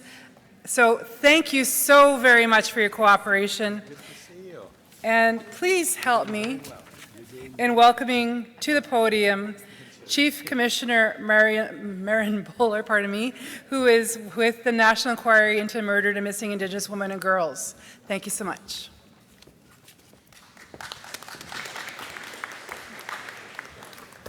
Good afternoon. I want to start by acknowledging the spirits of the missing and murdered Indigenous women and girls across Canada. I also want to acknowledge the courage and special strength of the survivors of violence, as well as members of the LGBTQ2S communities. I want to acknowledge and thank people for inviting us here to the traditional, ancestral, and unceded land of the Musqueam people. Elders, chiefs, honored guests, I bring greetings from Commissioners Michelle Audette, Kaya Robinson, and Brian Aolfson. I am delighted to be able to tell you today about the good work of the National Inquiry. Of course, we're looking into systemic causes of violence against Indigenous women and girls, and also we're looking at what's working across Canada to end that violence. Our interim report is required to be delivered later this month, and I'm proud to say that it's done.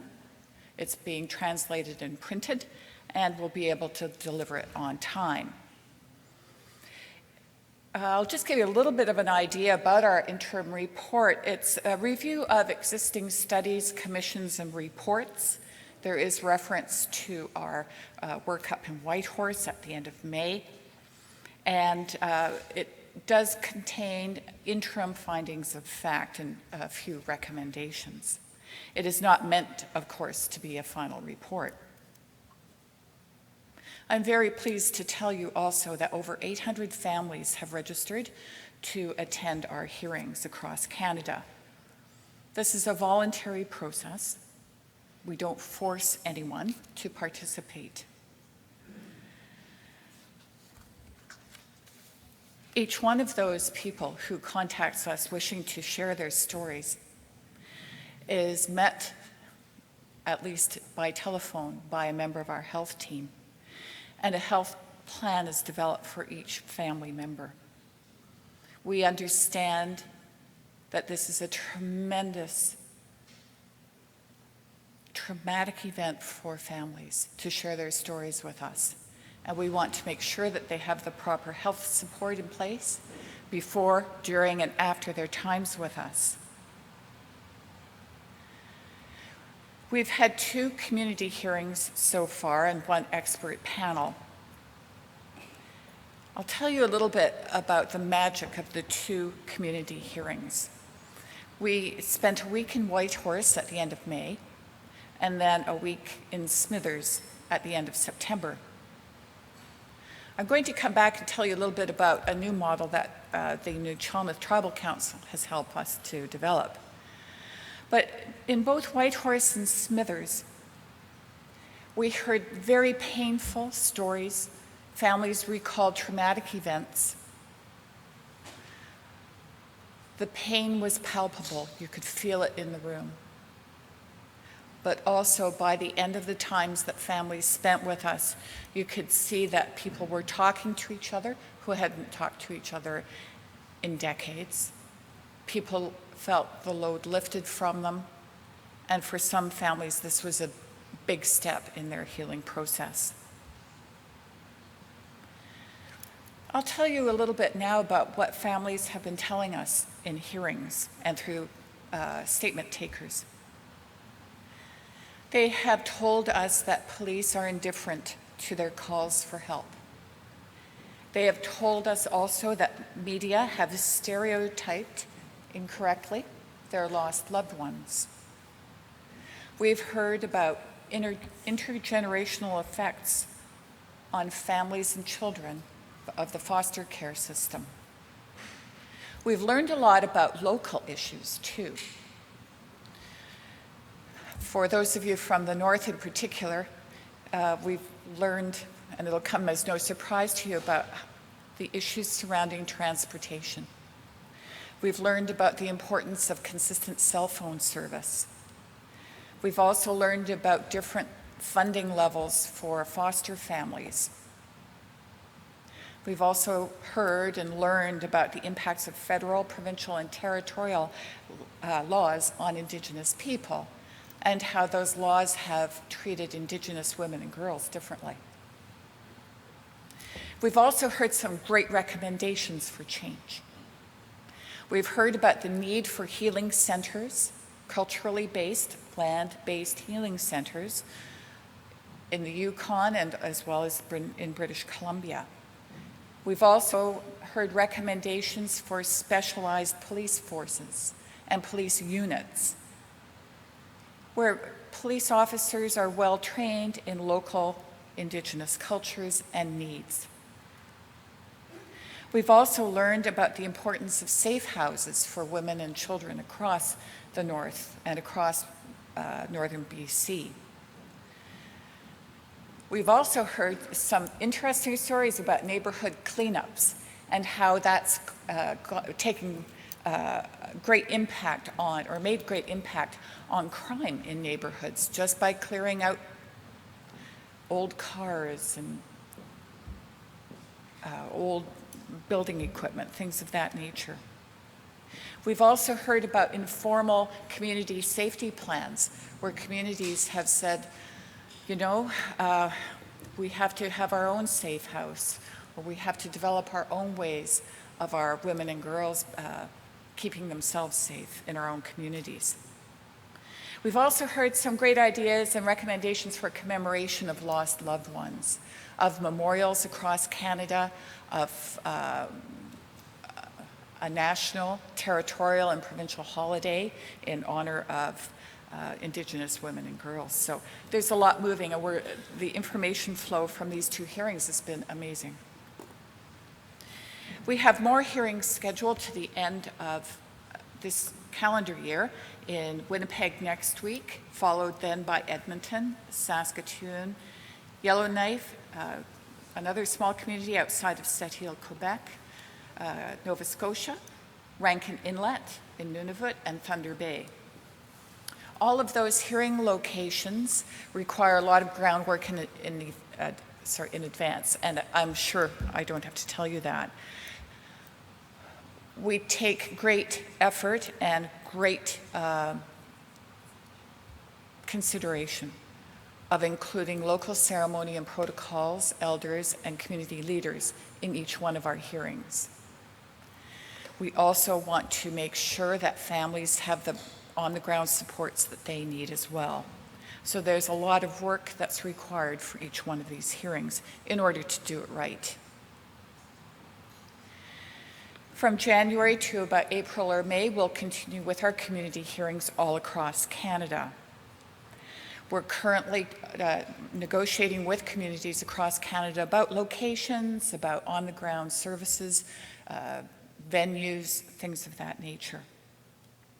We have also started our outreach to women who are in penitentiaries and prisons across Canada, and we anticipate that that will lead into our outreach to people in the sex trade and people who are living on the streets.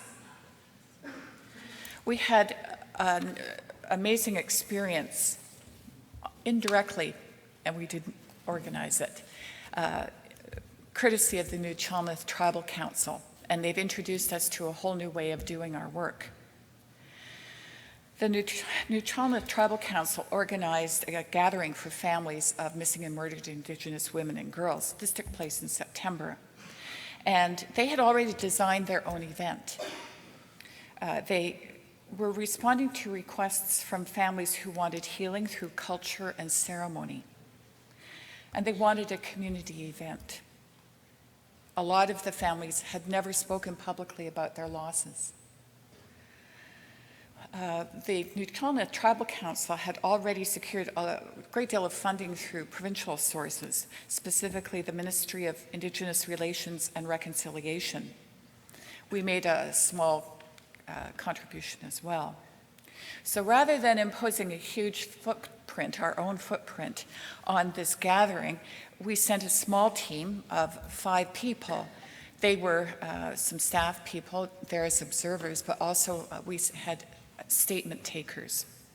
Statement takers are people who are trained to interview families and survivors of violence and to properly record their stories.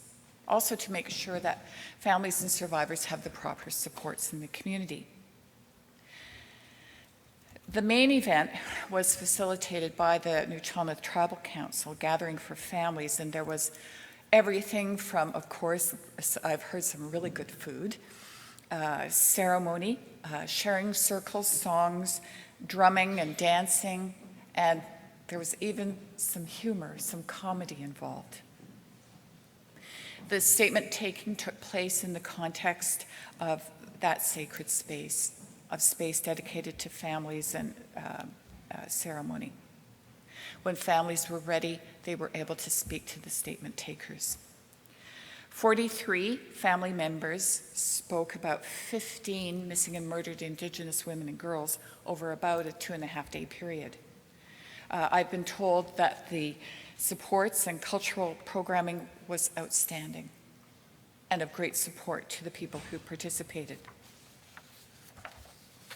So we're moving forward with that model of sending statement takers to community gatherings where sending the very large footprint of the National Inquiry would not be appropriate or helpful to the families. We're also moving forward with other ways of participation. We have an artistic component to the work that we're doing as well.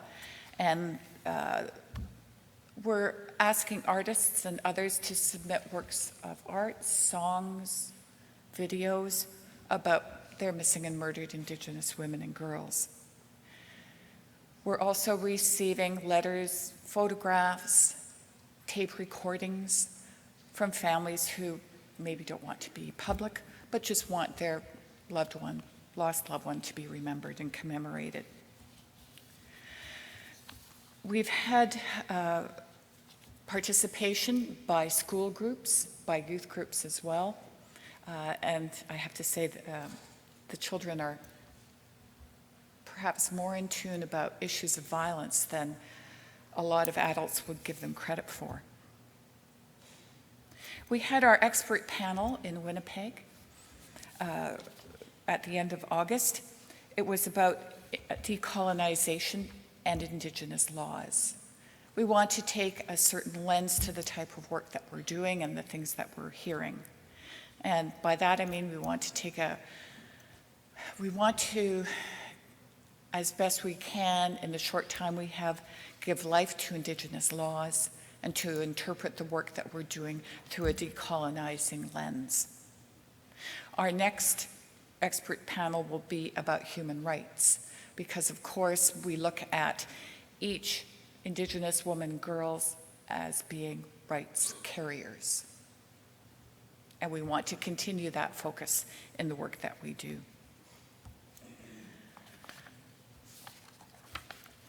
We're moving forward. We're moving as quickly as processes and policies will let us. We're also going at the speed that communities want us to go at and responding accordingly. Some communities want us to take time to get to know them, to get to know their ceremonies and protocols, and we're grateful for the opportunity to do so.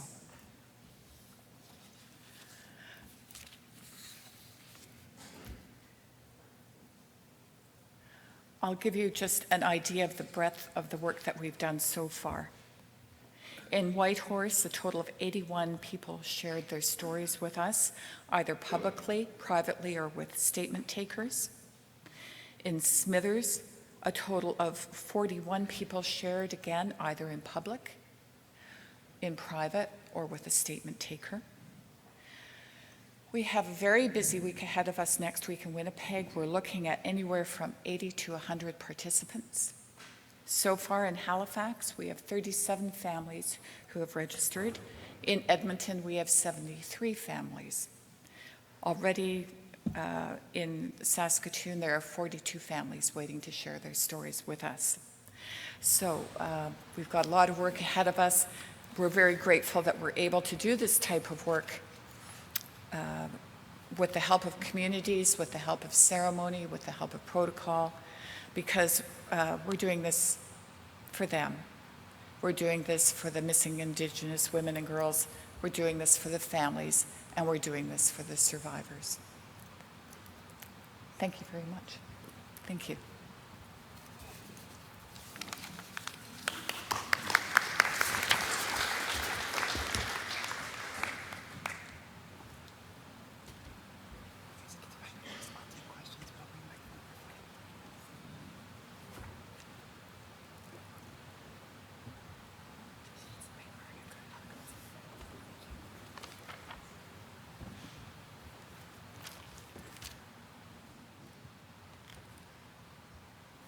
Microphone number 22, and then microphone 15 after that.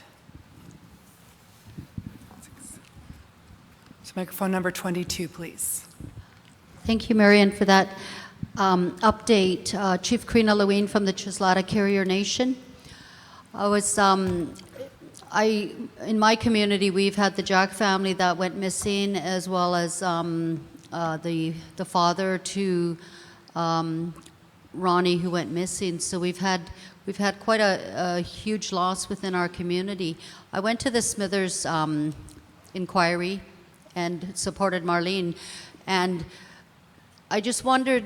I was talking to the lawyer prior to going to Smithers, and she was telling me that when there's a cold case, this is kind of a legal question, and I don't know if it's the right form, but that when there's a cold case, that the lawyers in the murdered and missing women inquiry do not have access to those files. And I'm just wondering if that is accurate, and how do we, as chiefs, support having those files released so that we can look into the investigation with the different details from the family, and maybe come across some evidence that might not normally be seen by somebody who is not familiar with the family or the case itself?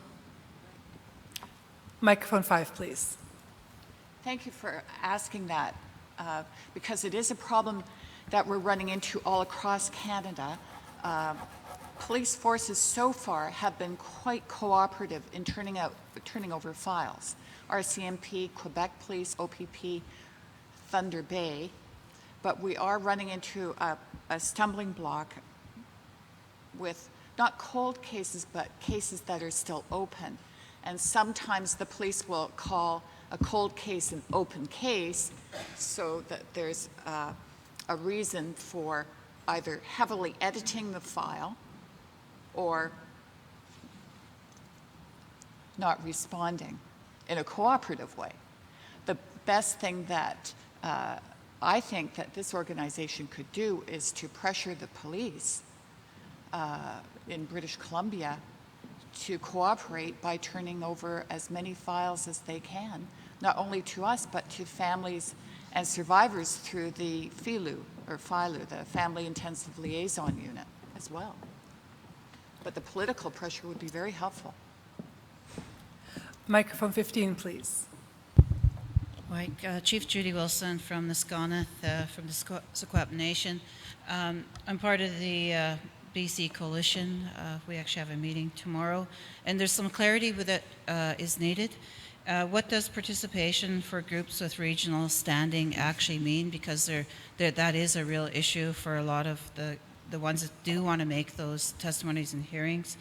And what is the plan for the inquiry, especially for Vancouver, because we're not on that list, and we have a huge amount of families, some from outside the area, but they're living here, that need to make those statements. And the other question, it's kind of sensitive, but I really believe the National Inquiry has to be transparent and accountable. And I don't want you to get upset, Marion. I just want you to answer this the best of your ability. Is the recent resignations again of legal counsel and of one of the directors on the commission, because we already had resignations of one of the commissioners, but we do need to find some answers to that question.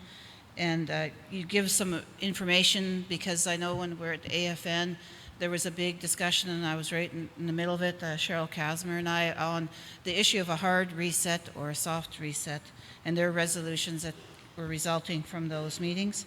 And also another question is how is the Commission ensuring that the work does not perpetuate further lateral violence and does not re-traumatize? I heard you say some of the groundwork is being done in some of the communities to ensure that, but that's so important because we don't want to re-trigger some of the families that are making this, these important testimonies and statements.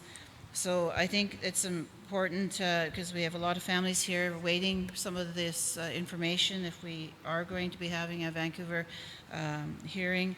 And especially, with the ones that have been in this for a long time that survived through the provincial inquiry, and all those, commissioner recommendations are still shelved, not much has been implemented.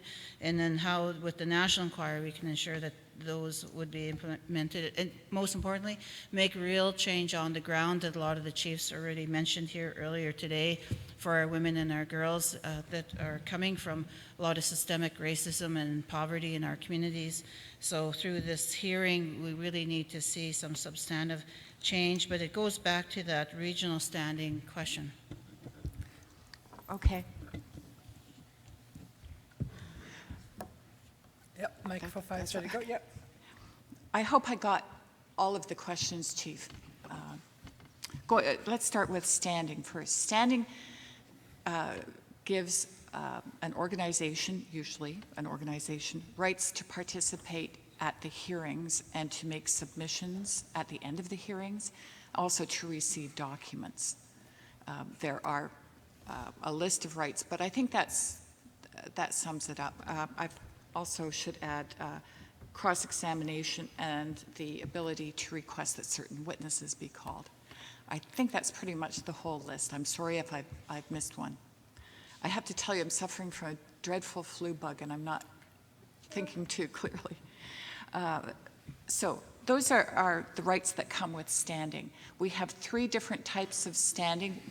One is national, the other one is regional, and the one is I'm going to call territorial or more like a provincial standing. Regional standing entitles a party who has that type of standing to attend hearings that we deem to be regional. That can be the community hearings that we have so far. We may find as time goes on that we have to revisit the issues of transportation, issues that arose in northern BC in particular by a regional hearing there. I'm not that's just an example at this point. So that's what regional standing is. A family or a survivor of violence does not require standing in order to register with us and tell their stories. So that's perhaps a way of clarifying the difference. Turning now to Vancouver. We know we have a lot of people who want to talk to us in Vancouver. And so we're looking at several options that we would like to be able to present to the coalition.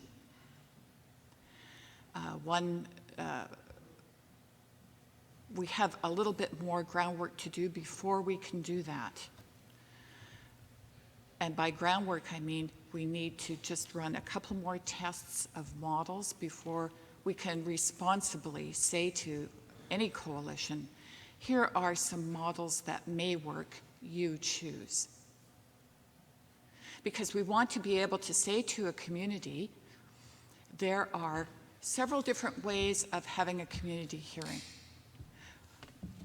and several different ways for families and survivors of violence to tell their stories. You tell us what's going to work the best for you. So, for example, over in Port Alberni, the full-blown hearing wasn't best suited for the community, but sending statement takers was. So we can go back to a coalition or go back to a chief and council and say, okay, here are some options for you. You tell us what's going to work the best in your community. And in some communities, and I'm just speaking hypothetically here, in some communities it may be that statement takers are the right way to go rather than sending the full-blown inquiry in. And I should point out that the statements taken by the statement takers are just as important, given just as much weight as those given to commissioners in person. I just want to make that clear. So it may be a combination for some communities, like we had in Smithers, where we had both public appearances in front of a commissioner, private in front of a commissioner, and private in front of a statement taker. Where there's a need for anonymity, for example, statement taker, the choice or the option of a statement taker may be better suited to a family than a publicly recorded event, for example.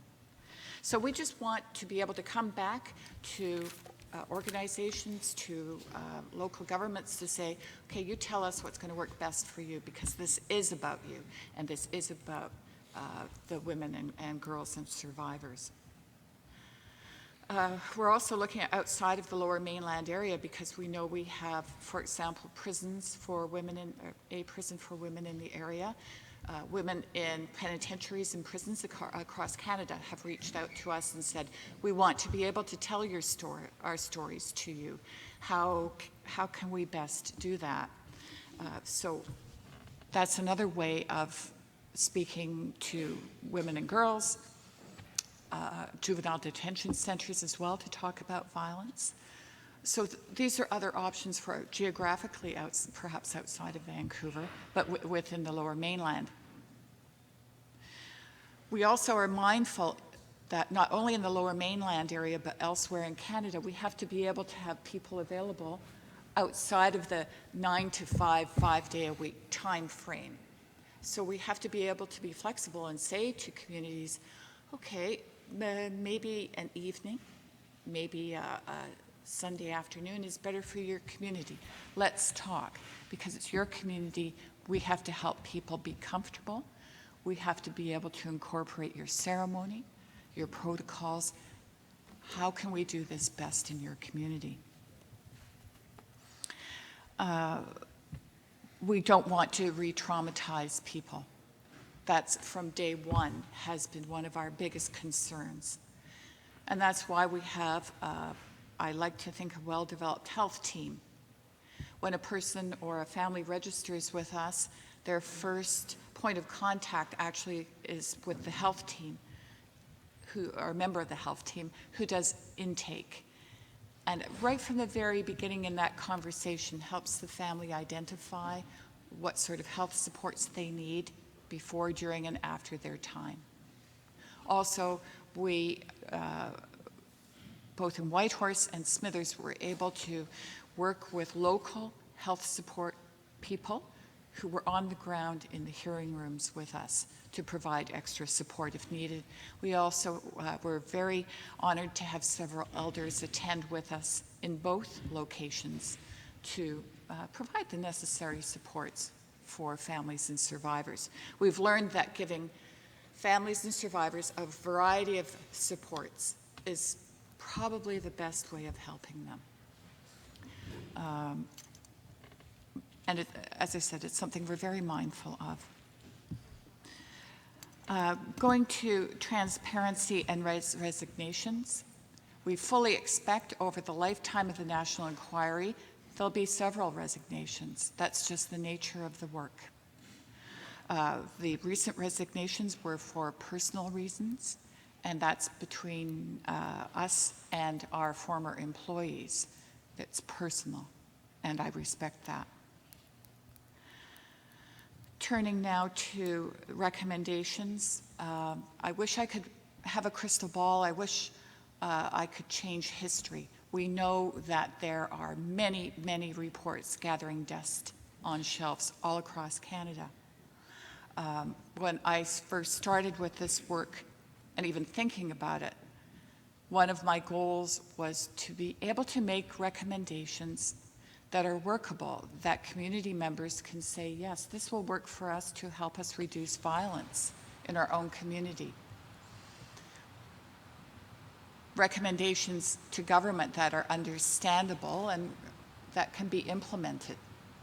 That's been my goal since day one.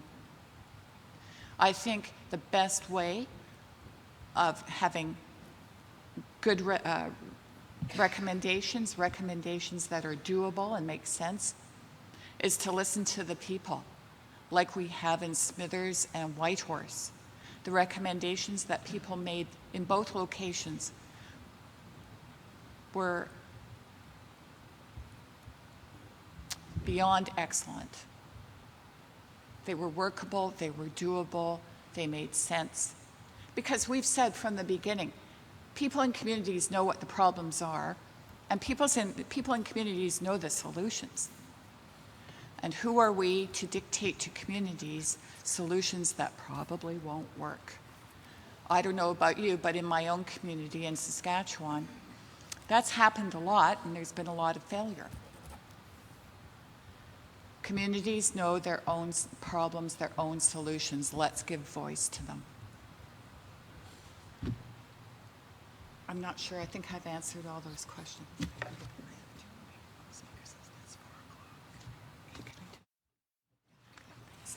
I'm just checking with our Chief Commissioner, as we had one person speak us and one more person requesting to go on, and will she take those? So we just asked it.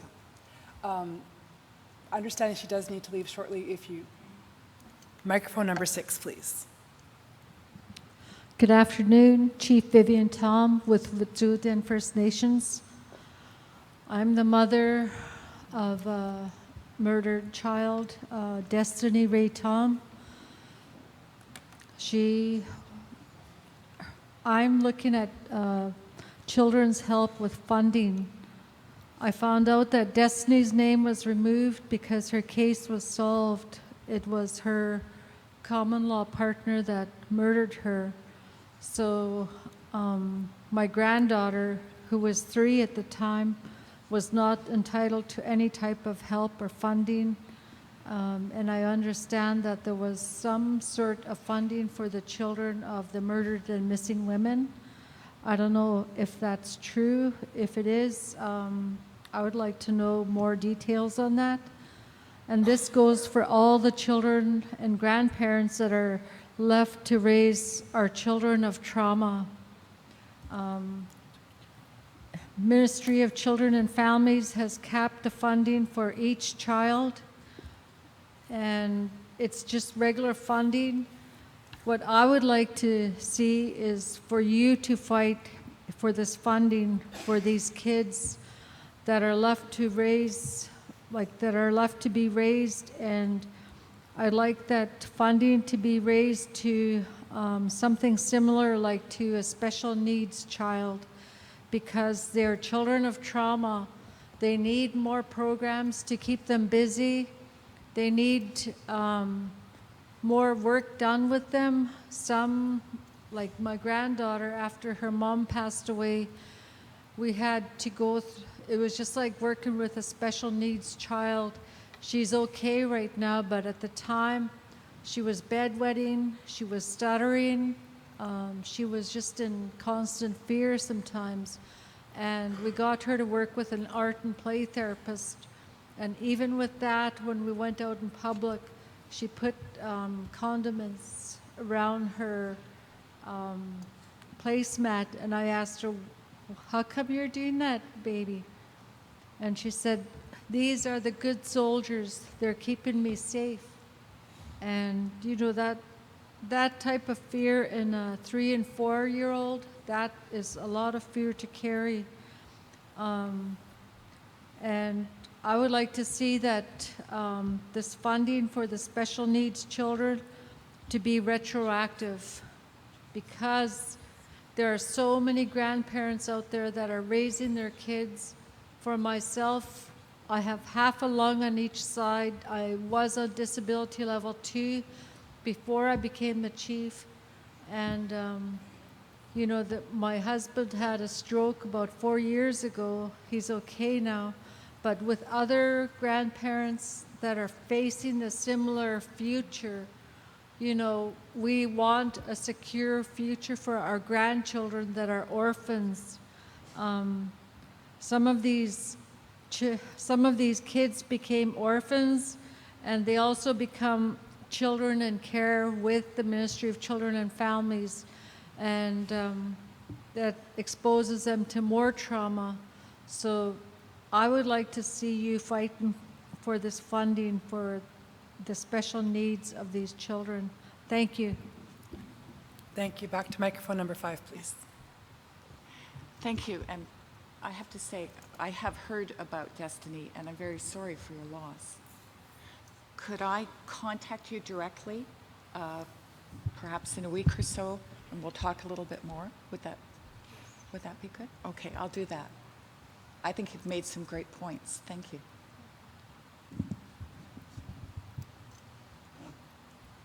So we won't go to the last question. Okay. Microphone number 24, please. White Coquitlam, Councillor Joan Manuel Hooper with Nisqualna up in the interior area by Kamloops. We've been following the missing and murdered women, and a lot of our communities up in that area, plus our family has been affected directly with our loss of our sister to murder-suicide.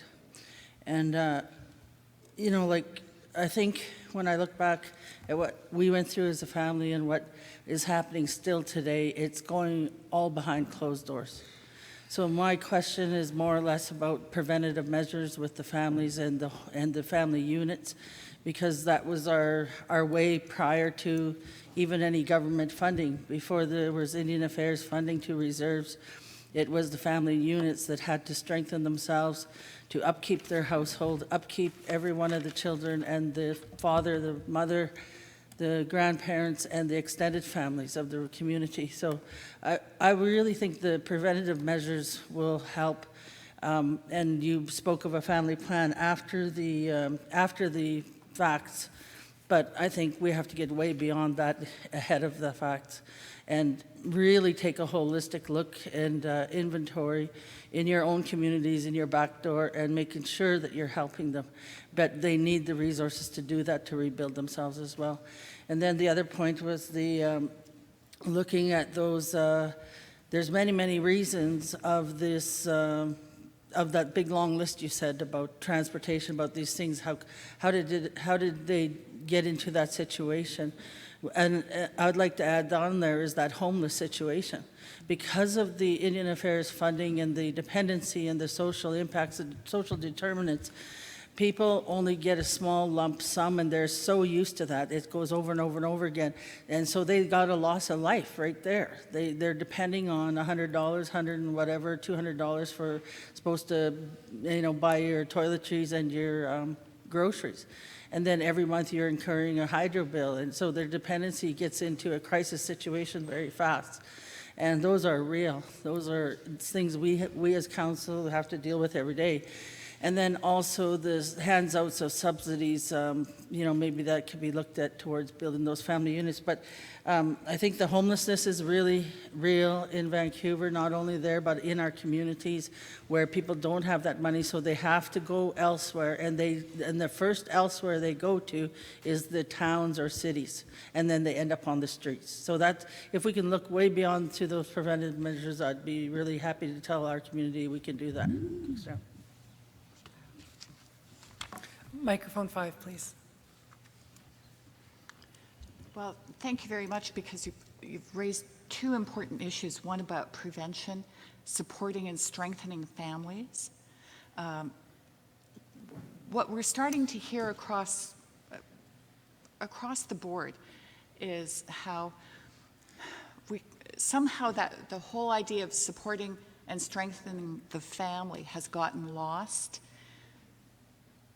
and it's turned into Band-Aid measures and turned into the foster care system. And one family was very blunt. They said I'm still amazed at this. They get less money to look after their grandchildren than is paid to a foster family to look after the same children. And there just doesn't seem to be the support for prevention, but we know we have to take a holistic approach to recommendations and make sure that we emphasize the need for prevention and supporting and strengthening families. In my view, that's critical. And we're hearing that same concern from a lot of different sources. So that's going to be one big area for recommendations. Homelessness here and elsewhere in Canada is just devastating for families, of course, but also for Indigenous women and girls who fall prey to a lot of violence, an inordinate amount of violence. The statistics show that, and I think that's to me, it's such a, I hate to say it in these terms, it's such a no-brainer that homelessness and a secure home, a water that you can drink, electricity that's going to work when you turn it on, to me that's a basic human right that our women and girls are being deprived of. I'll get off my political soapbox right now, but I certainly hear you and I share your concerns. So thank you very much for accommodating us and our slight change in the agenda and giving us a bit of extra time. I know it makes for a bit of a scramble for you, but we do have a token of appreciation for you for coming today and sharing with us so candidly. So thank you for coming in. Thank you. My pleasure. Thank you so much.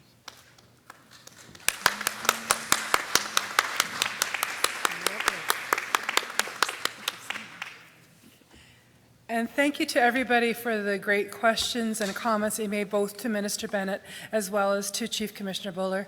At this time, we're going to turn for the remainder of our time together for this section. From now until 4:30, we're going to tackle the resolutions. You were handed the package, I think it was just around lunchtime itself. And a number of these I will indicate are what we call mere resolutions that were already presented elsewhere. And I will indicate them as we get along, so some of them may seem familiar because they have been seen in other political arenas in British Columbia. So what we've done for the resolutions is we have presented them. They've been organized as topics have been presented today. And as you may recollect, and it was mentioned by the Governance Committee, there is indeed a resolution here, Resolution 1, of mandate extension for the BCAFN Governance Committee. We are looking for a mover and a seconder for that, so while you're contemplating that, I'm just going to go over, again, we know that they were mandated at the last Special Chiefs Assembly in March of this year to come forward, and there was a call for a governance committee that was created. There's a terms of reference that is indeed in your binder. They were to tackle the BCAFN policy manuals as well as the Constitution and bylaws and provide recommendations for amendments to the BCAFN annual general meeting here in October, as they did their best to do. They've dedicated a good chunk of time to that. And they asked that, and it was understood that the recommendations would be discussed and voted on by Chiefs and Assembly at the next annual general meeting in 2018. So under the therefore be it resolved that the BC Chiefs and Assembly extend the mandate of the BCAFN Governance Committee until the next annual general meeting 2018 to allow the committee members to fully engage with BCAFN members to complete their work as articulated in BCAFN Resolution 02-2017, Governance Committee, where requested by current committee members, the Chiefs and Assembly will appoint new members to fill vacancies created by committee members who submit the resignation from the committee. The BC Chiefs and Assembly appoints the following members, they're blank. And then 3, the BC's Chiefs and Assembly direct the BCAFN government